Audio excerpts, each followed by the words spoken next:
Mindfulness is being honest with yourself, feeling what you feel, but realizing what is real and what is not, what holds weight and what shouldn't. That is mindfulness in a nutshell. And in essence, that is the purpose of life. Like, what matters? The purpose of life is to figure out what matters to you and to double down on it and to share your love for it and to let go of the rest. Welcome to the Just Live podcast. I'm your host, Olivia Stevens, and I'm inviting you in on my personal journey of learning and discovering how to live a life with more connection, joy, and purpose. I'll be sitting down with people from all walks of life to dive into topics including trauma, mental health, mindfulness, the nuances of love and relationships, and much more. I hope these conversations empower you to expand on what serves you, release what doesn't, and just live. Hello, and welcome back to the Just Live podcast. I'm your host, Olivia Stevens, and I have a brand new episode for you. I'm so excited, and I know I say that every time. I'm like, I have to say something different. But I'm actually so excited to share this episode because I sit down with Case Kenny, the creator and host of the top charting podcast, New Mindset, Who Dis. And this is such a surreal moment in my life because the first podcast I ever listened to was Case's podcast. So I would be lying if I said I wasn't nervous during this interview. And I think at one point I blacked out because when I went back and listened to it, I was like, oh, I don't remember him saying that. But in any case, no pun intended, I loved this conversation. If you're not familiar with Case's work, as I mentioned, he is a host of a very popular podcast, New Mindset, Who Dis, where he shares practical perspective on mindfulness, relationships, and well-being. He is also a writer and an author. He's published several guided journals and books. And his latest work, That's Bold of You, How to Thrive as Your Most Vibrant, Weird, and Real Self, talks all about shedding society's labels and expectations and creating a life that's defined by you. So I really enjoyed this conversation. We talk a little bit about mindfulness. We talk a lot about, kind of unlearning the norms and labels that we pick up along the way. We discuss relationships. We talk a little bit about closure, which, was a conversation I really benefited from. That's been something I've been working through the past year, after going through my breakup. And we also talk about, how to discover and define what it is you want out of life. What does success mean to you? What does love mean to you? What do you want your relationship to look like? And not living a life defined by others and their expectations. So thank you so much for listening. If you enjoy it, leave a comment, leave a review, send it to a friend. Please subscribe to my YouTube channel where you can watch this. And as always, thank you so much for your support. Take care. For anyone that's listening that isn't familiar with you or your work, welcome, Case Kenny. Hi. Host of and creator of the podcast New Mindset, Who Dis. You are also a writer and an author, an entrepreneur. Anything else we need to add to that list? I think that covers it. I usually just say I share my feelings for a living. That's usually the headline. But yeah, it's podcast writing, products. I've done a lot of things, but all things mindfulness. Yeah. So I want to learn and understand a little bit more about what kind of inspired the podcast. But I know prior to the podcast, you had kind of deviated. You were in sales, right? After college? Yeah. So I'm 35 now. And yeah, so, after graduating, I worked in advertising for a while and then eventually found myself in a sales role. I did that for 8 years. And, it was basically just kind of a story of, somewhere in the midst when I was like 29, I was like, man, I'm pretty proud of myself for who I've become. Sales was really good to me. I did well, and it kind of, it gave me perspective. It gave me confidence. It kind of made me this extrovert, whereas before I was pretty timid and kind of just all over the place. So I was like, man, I really like this. Like, I do well in my career. I'm type A, all these things, but I kind of contrasted that with who I was on the inside. And it wasn't like I was like, depressed on the inside or anything, but I just felt, unsure, insecure, really ridden with doubt on the inside. I was like, man, it's kind of annoying that I could be one person on the outside and one person on the inside. And being a kind of stubborn type A person, I was like, I want those people to be the same person. I want to be the same person on the inside and out. So I started the podcast literally in that vein in 2018, just kind of in an attempt to better know myself and do it in a vulnerable medium. I've always been pretty creative and throw myself into different endeavors. And it was basically it. I started the podcast in 2018, and it's basically just a format of asking myself questions, why, and then forcing myself to have a perspective on it. Not one that I borrowed from other people, not one that sounded good in theory, but one that I could really validate with experiences and like complete sentences. So that's basically it. I mean, really what I realized through that process was I was practicing a very practical, logical form of mindfulness, the art of putting my feelings kind of on trial in a sense.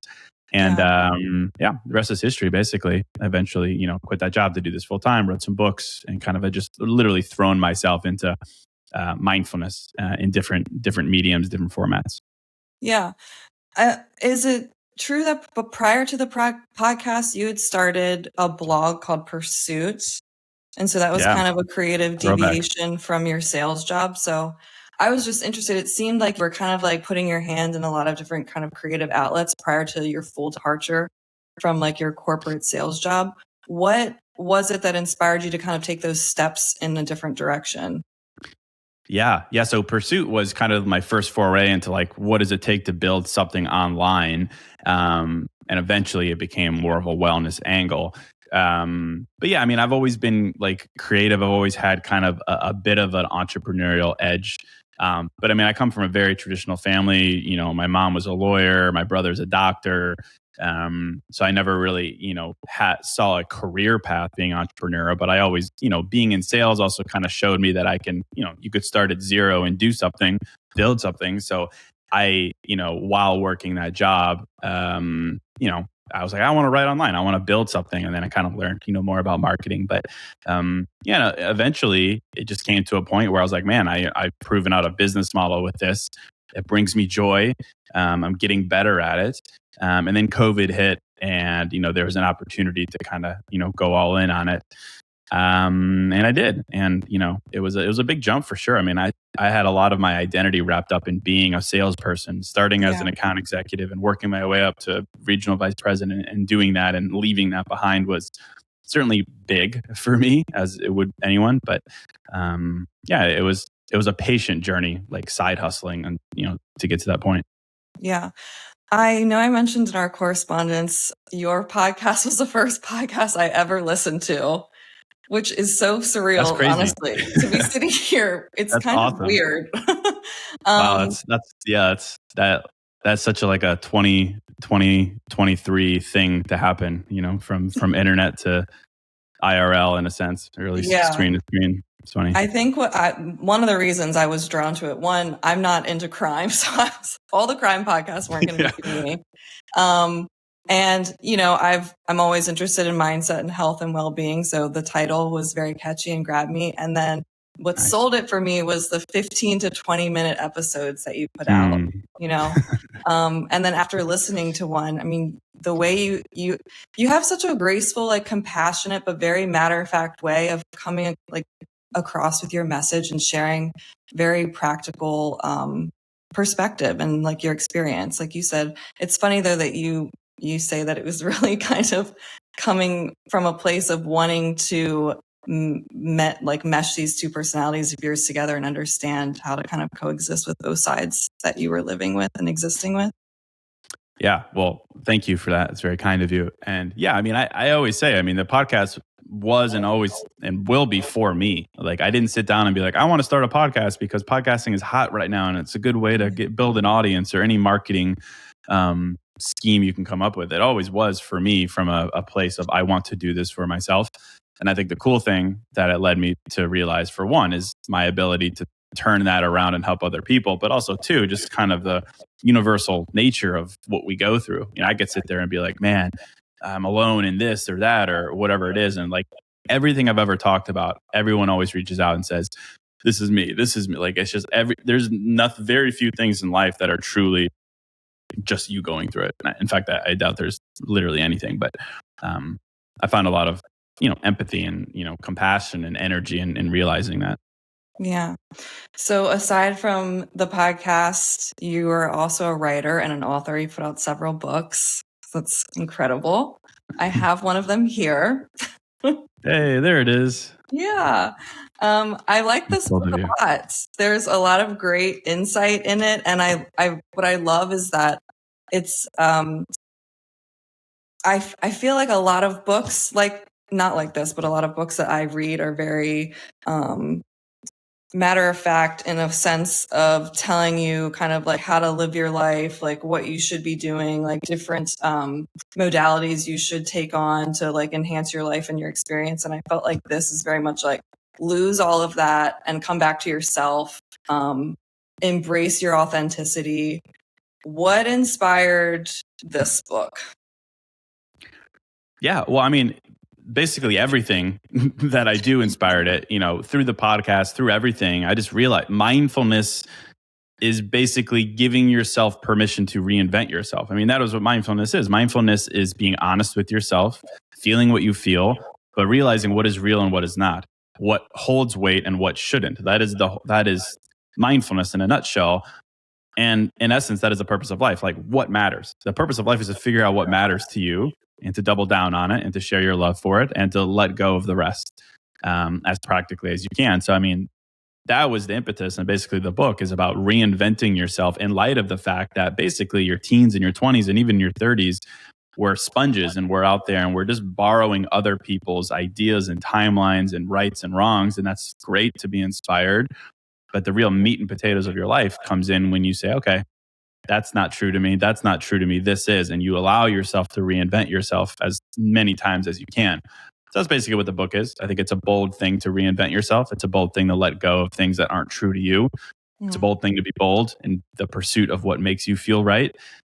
So that was basically the book. And it's kind of just an acknowledgement of a lot of things I talk about on the podcast, how to mindfully cut through the noise, figure out what's true to you.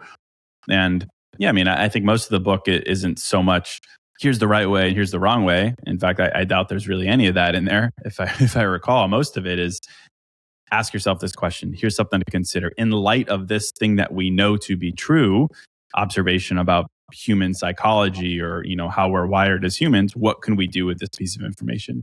Can this be a catalyst for you to find what's true to you? And I think that's why I'm so drawn to mindfulness, frankly, because I'm not really a self-help guy. I've never have been. I like mindfulness. It is a cliche now, but I like it for what it represents to me, which is there's no right way. Everyone can figure out their own right way through mindfulness, through radical question and answering, in the mirror. So that's kind of what the book is. Yeah. I know you talk a lot about how, in our 20s and like you said, into our 30s, we're kind of observing others and taking on, what we think life should look like or a certain definition of what success is. And then as, we grow older and into our 30s, it's really all about unlearning a lot of that and deciding for yourself what's authentic to you or what's right for you. What do you think has been the most important thing for you to unlearn? I mean, so many things. I mean, what does it mean to be single? What does it mean to be in a relationship? What is my definition of happiness? What is my timeline? I think really the biggest thing that I've reinvented is just what my goal is in life. Like not specifically like my 5-year plan or my vision board, but like what is my esoterical, philosophical plan for my life? Yeah. And that's evolved a lot. It kind of started, I talk about on the podcast a lot about this, just, the idea of most people say something. And I used to say, I just want to be happy. My goal in life is to figure out what makes me happy and just be happy. And of course, that's a great idea. But I think really what I've unlearned and then relearned is that's not something we can really control. And I like to be able to control the outcome that I'm trying to get to. So, in that vein, the goal that came after that was I just want to be proud of myself. That has been my goal for a long time. That is something I can control. I could always be proud of myself. No one can take that from me. And that's been really powerful. And now as I'm in my mid 30s, I'm kind of leaning more towards, I just want to be honest with myself. Because through honesty, your actions will follow. And then your compassion for yourself will follow. And then the happiness will follow. So I think really for me, it's it's unlearning layers to my goal in life from I just want to be happy, just want to be proud of myself, I just want to be honest with myself. And I don't know if there's something deeper than honesty with myself, but I've found that to be really powerful so that I don't have to think so tactically in life, like, oh, I should do this or I should do that or own this or look this way. And in place of that, I could just be at all times, am I being honest with myself? And then ensuring my actions follow. And then, you got to say, oh, happiness will hopefully come from that. And that's been big for me.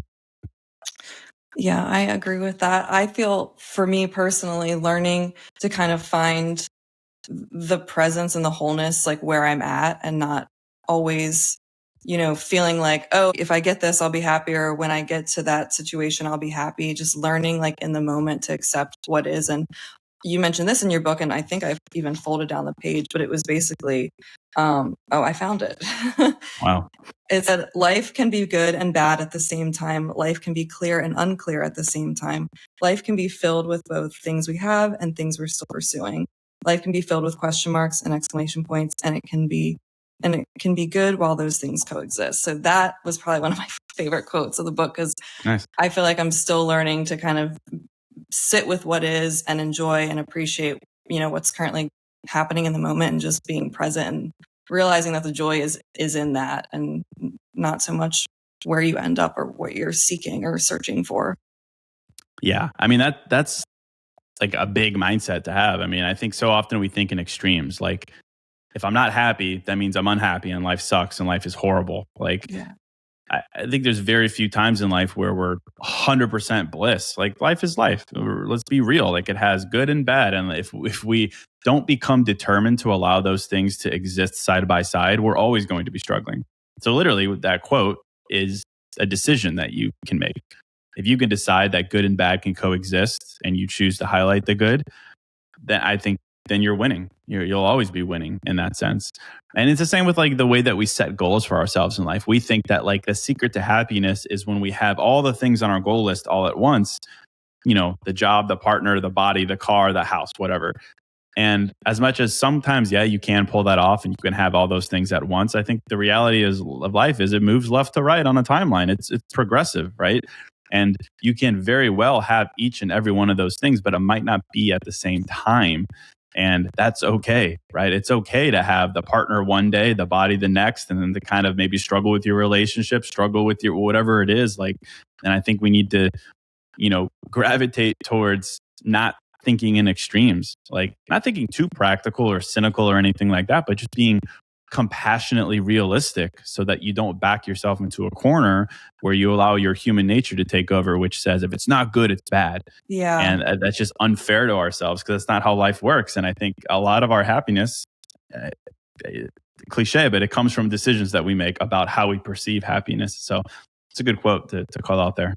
Yeah, no, I appreciated it. I think a lot of the magic is in the choice and realizing that we have a choice every moment, how we perceive what we're experiencing and the feelings, that's something I've dealt with a lot, is understanding like, my feelings. And just because something feels happy one day doesn't mean it's bad the next, or it's okay if you feel different. And that everything belongs, and just witnessing everything, I think I've had a lot of, what's the word? Realization and acceptance in that, which is freeing. In addition to some of your books, you also have some guided journals that you put out, which I love. I see one behind you. Yes, I have another one here too that I got in light of my, experience recently with a breakup. Closure, yeah. Yeah, this is great. When I first opened this, I wasn't sure what to expect, but one thing that I loved, and I think the most important thing out of this whole thing, is that you don't receive closure, you create it. Do you want to enlighten us a little bit more on that? I mean, that is like such an obvious thing, right? I think we'd all, if we sat down and thought about it, we're like, yeah, obviously. But it's like human nature is human nature, and we all fall under this trope of, I don't know where we get it. It could be human nature. It could be media. It could be just influence of where we think, closure comes from one last conversation with an ex, or getting on the same page with an ex, or trying to understand why my ex did something. And as much as human nature wants clarity, for sure, like it's unsettling to have someone hurt you and for you not to understand why. Horrible place to sit in, very uncomfortable, and it hurts you for sure. As much as that's true, we have to realize that sitting in that space is basically waiting for permission, asking someone else to give you closure, which is the opposite of what closure is. And in fact, I think a lot about words like pain and suffering, fun words, right? I think when we're in a headspace of thinking that closure is something you do collectively or closure is something that is given to you, we turn pain into suffering. And, the idea of pain, right, is like things that happen to you in life, things that other people do to you, whether on purpose or whether you're just collateral damage or whether life is random, whatever it may be. We turn that into suffering by the story we tell ourselves. Mm-hmm. And specifically in the case of closure, if we're telling ourselves a story of, I need them to get on the same page, I'm waiting for them to give me closure, whatever, convoluted way, we are turning that pain into suffering every single time. We're doubling our pain, right? We're taking pain, which does hurt, and we're turning it into suffering by waiting for permission from that other person. And while we're in that headspace of waiting for closure, we make it way worse. We start to devolve and think, oh, maybe I deserved it, or maybe this always happens to me, or this is my life, or these very, finite stories, which take that pain and turn it into suffering. So I think, the idea of closure is certainly, it's something that is unique to everyone. I can't say this is what closure looks like, or this is how to find closure. I think it definitely comes from the questions you ask yourself, which is why I'm such a big proponent of journaling, to strip out the noise and ask yourself questions that are big, that are illuminating, but your answers are your answers. So I think, I think closure is one of those topics that only you truthfully can give to yourself, because it's 100% personal to you. And if you're sitting around waiting for someone else to give it to you, you're not honoring your ability to give it to yourself and to actually move forward with it. Yeah, I think waiting for it, in a sense, is definitely giving away your power. And, you can't change the circumstances or what happened, but you can change and you can control how you respond. So I think that that's so important. I love that you said in the journal, replace closure with peace. So, being at peace with what's happened and where you're at and what lies ahead, I think is really instrumental.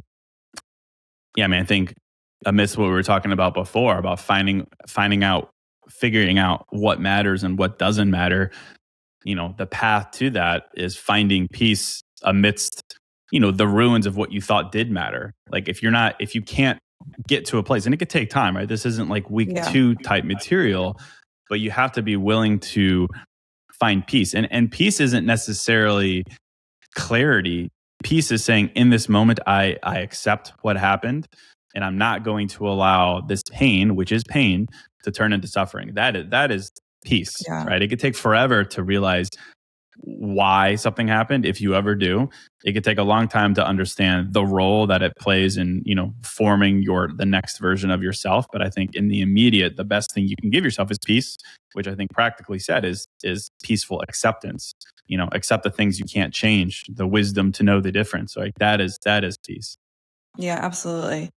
So if people aren't familiar with your podcast, I can be certain that they have seen some of your posts on social media and your famous note cards or sticky notes and coffee cups. I know I've personally shared them on my story on Instagram probably at least once a week because they resonate so much. So I actually went back on my Instagram to my story archive to find a few that I actually shared. So I wanted to read them back to you to kind of hear maybe what you were experiencing or what your thought process was when you wrote them, and then maybe kind of what comes up now hearing them. Cool. Well, the first one, I wanted to find the first one you ever shared. So that was on March 15th, 2020, which is cool because March 15th is my birthday. Yeah. Look at that. Meant to be. And it says, I am self-made, taught by my past, not shaped by it, connected to what's happened, but not attached to it, empowered, not defined, I decide. I think that goes hand in hand with the closure we're talking about. Yeah, literally. Oh, that's funny. Yeah, I remember writing. It's so funny how the style has changed because that's like many thoughts very in one different. thing. And now I'm like, it's just like 12 words. Yeah, I mean, that's literally what we are just talking about, right? And especially these idioms, right? A lot of people say, well, my past shaped me, or this experience shaped me. And as much as that practically is true, I'm big on words, right? All I do all day is think and write. The words we use are so important. They take away our power or they give us power. So I don't like saying shaped. Shaped implies passiveness, right? Shaped implies they did this to me. I am a victim and I am inheriting whatever they decided to give me. I prefer learn, which is more lean forward, which is more active. This thing happened to me. There's no negating it. There's pain associated with it. They did do this to me. I was on the receiving end of this, but I get to decide what to do with this. And that is where your power lies. So now more than ever, I would say I resonate with that. I think that's such a truth that I come back to time and time again. Yeah, absolutely. So the second one I have here is note to self, you deserve to be loved even if you're still learning to love yourself. Nice. I like that one a lot. Yeah. I feel like a lot of times people feel like they have to be fully healed or, to enter a relationship or, things like that. And so I think that it's important to remember that while you're still learning to love yourself and you're growing, you can be loved by somebody else and you deserve to be loved and you're worthy of that love. Yeah. Yeah. I mean, such a good point. Exactly what I was going to say. I mean, I think sometimes amidst pain and confusion, the temptation is to remove yourself completely from the world in a sense. And I think sometimes the answer is to throw yourself even more into it in kind of a roundabout way. Because through that experience, you can realize that the former experience was wrong and it's not reflective of what you deserve. And I think, the mindset to realize during that is exactly what I wrote then. You do deserve to find that while you're looking and while, again, to the idea of a timeline, right? These things are all stacked and you can do them at the same time. We don't have to deal in finite. Well, I have to love myself completely before I find someone who would love me. I mean, most of the dating advice says that, right? It says, why would you expect someone to love you if you don't love yourself? And while I do think practically that's true, right? If you don't have respect for yourself, if you don't have a modicum of love for yourself, it's going to be a struggle. But to say you need to know yourself fully and love yourself to the moon and back in order to be loved, that is a limiting mindset. So I think the magic is somewhere in between, certainly. Yeah, absolutely. Yeah, literally. So the next note that I shared was, again, along with this idea of closure, is real closure is turning a disappointing story into a higher standard for yourself. I feel like when I read that, for me, it's understanding that something didn't work out for whatever which reason, and you deserve what you are willing to give somebody. If you're willing to give loyalty and trust and compassion and love, then you deserve to get that in return. And if the relationship that you were in didn't meet those standards, then now you have that opportunity to find that. Yeah, I mean, I think everything in life comes down to the idea of reciprocity.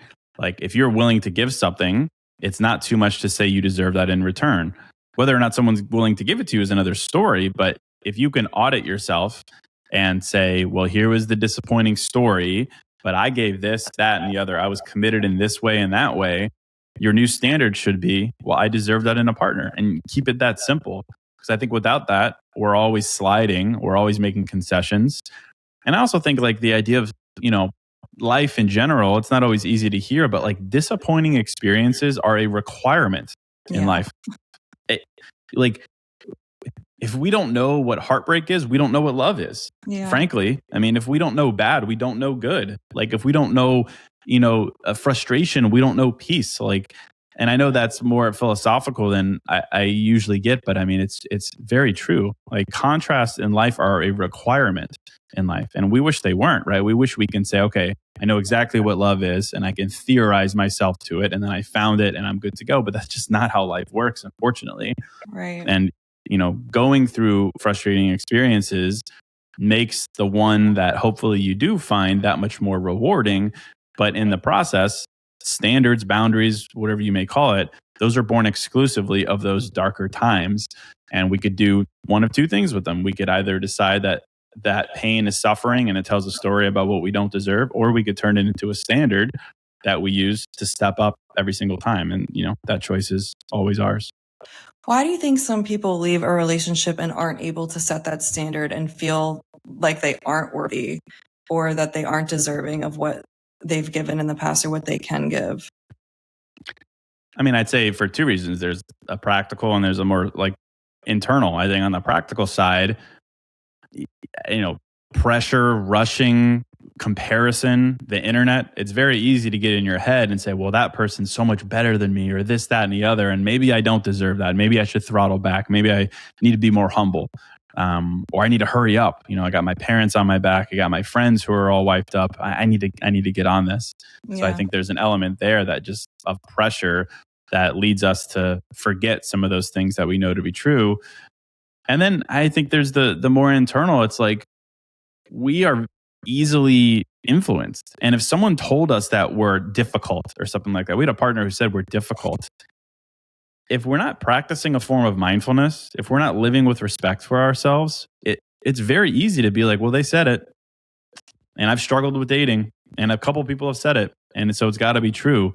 I think we're in the land of temptation of thinking that, well, maybe their label that they gave me is true to me. Yeah. And that was a big basis of that's bold of you, is like these labels are thrown around. And if we're not careful, they'll become our own. And we'll be like, well, I'm a difficult person to date. So maybe I need to find someone who can appreciate that. And, and we just lower the bar. So I think, again, it comes back to being able to live through these experiences, be called something, but to not allow their point of view to become our point of view. And a lot of it does come down to the words that we use. Certainly, sometimes I think we use the wrong words. Sometimes we allow their words to become ours. But ultimately, we have to decide what is true for us and about us, and what is not. Yeah, and I think you've said before too, like journaling is a way to help you do that. I know that you've said that like the questions you need to answer are likely the ones you've been avoiding. So leaving a relationship is probably the perfect time to take stock of some things and answer some tough questions. I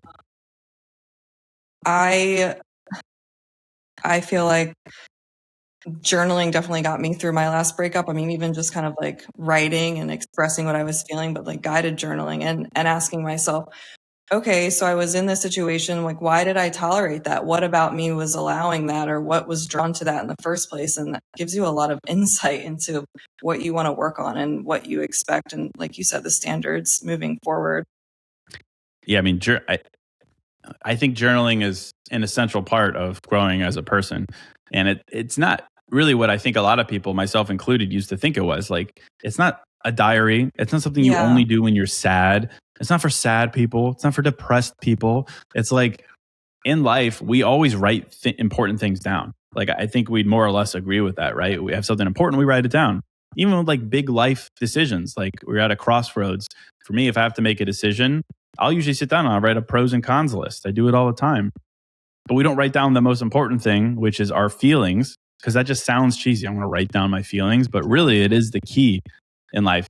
And it's also the key in light of the fact that I think we'd probably all agree in some sense that one of the big purposes of life is to go out and find answers.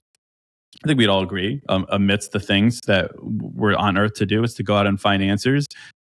But it's in the wording. How do you find an answer? You ask yourself a question, and we don't ask ourselves questions anymore, especially when you could just open up your phone and have people entertain you and tell you what to believe. It's so easy to consume and not create in the form of question and answer. So obviously I'm all on board journaling, but I think it could benefit anyone at any time, whether you're happy or sad or in between. I think it's an essential thing you could do every day for just 10 minutes. Yeah. One of my favorite quotes is, sometimes you don't know what you think until you read what you say. Whoa. I love that. I know, me too. Whoa, that's great. I'm gonna borrow that. That's fantastic. Okay, it's so true. Wow, it's great. Yeah, thank you for that. Yeah, so I have a lot of journals from growing up, and I go back and read them, and I'm like, wow, I know exactly what I was thinking in that moment, and it's right in front of me on this page. Yeah, which is kind of cool. That's great. Yeah, it's so true. That's great. Yeah. back to questions that you may be avoiding. Do you think there's any questions now that you may be potentially avoiding or that you should address in your life? Probably. I mean, I've noticed like I feel like over the past year or so, I feel like I have something to prove, but it's like not necessarily to myself, which flies in the face of everything we talked about, being honest with myself, being proud of myself. I don't know exactly what that is. It's probably a hodgepodge of internet pressure and, the element of influence and writing and money and all things combined about trying to prove something to other people, the internet, strangers, whatever it is. So I think that's something that I need to continue to examine and, stay on top of.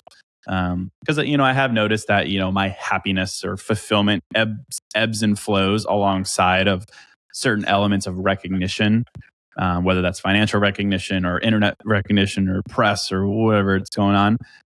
So I think that's something that it's good that I'm aware of, but probably needs a bit more introspection. Okay. I know you give a lot of relationship advice. And you're currently in a relationship, correct? Yes. Is there anything that you have learned in this current relationship that you'd like to bestow upon others? Oh man. Yeah, I mean a ton, I think. I don't know. I think I've realized, the value of slowness and patience.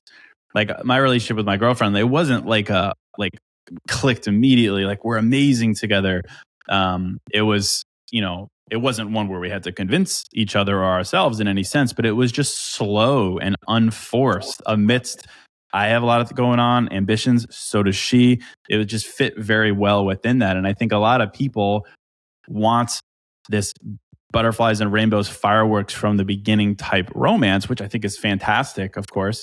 But I think there's a lot of value in creating a safe space of slowness and peace and calm in your relationship first, and using that as the foundation for everything to come. And I think, when we're younger, myself included, if we didn't see that, we'd be like, well, then clearly just something is wrong. Something is off here.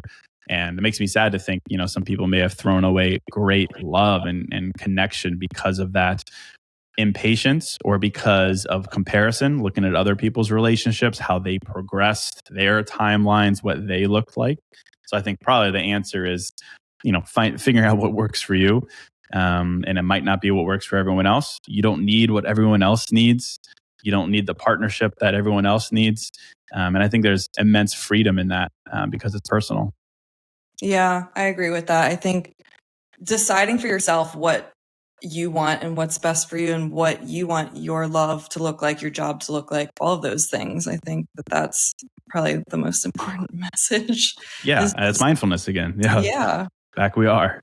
So I want to be mindful of your time. I know we have to wrap things up, so I'll just do one more question. Cool. So kind of the mantra or tagline of my podcast, which is Just Live, is expand on what serves you, release what doesn't, and just live. So is there anything right now in this moment that you are looking to expand on, and what would you like to release?